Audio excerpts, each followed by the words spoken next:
It is our belief that the President and Commander-in-Chief of the Nigerian Armed Forces, President Muhammadu Buhari, has done everything possible to ensure free, fair, and credible elections in Nigeria. Even though we disagreed with the monetary policies which restricted money circulation of cash in Nigeria, it is widely accepted by observers that the decision has curbed vote buying during the elections.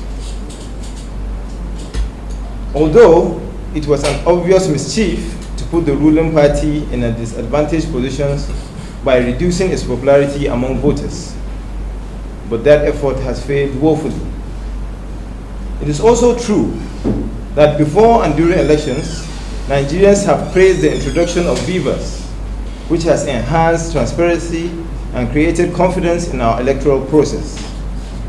That improvement alone has been praised widely by governmental and non-governmental organizations within and outside Nigeria.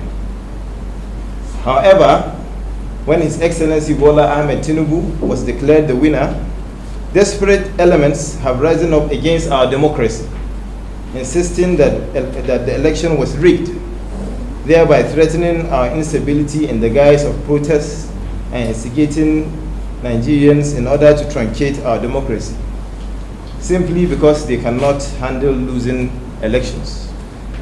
It is even more surprising that among the three major contenders, it is the third place and their supporters who are more aggressive in making such threats, when even if the allegations are true, they wouldn't have won. Whereas the major opposition PDP states had previously ganged up their attorney generals against the election in a show of shame, an attempt to discredit our democracy. Conferences should be thrown to the opposition and the third runoff, because they are the ones who are doing protests and doing press conferences claiming that the election has been rigged, which is clearly not the case. I mean, by every logical conclusion, even before the elections, one should be able to see that APC was going to win.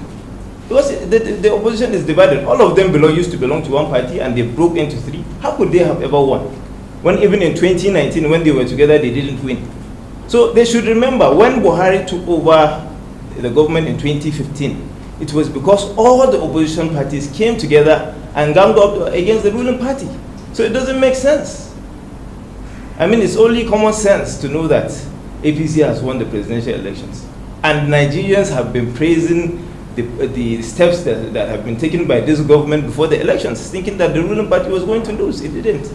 So the ruling party won this election because they worked for it, because they went into the nooks and crannies and mobilized people. These are politicians who have been in touch with the people of the grassroots from day one. They never disconnected with them. So you don't wake up one day and decide you want to run for president and win. You have to build bridges. You have to have friends across the Niger for you to be able to win elections in Nigeria.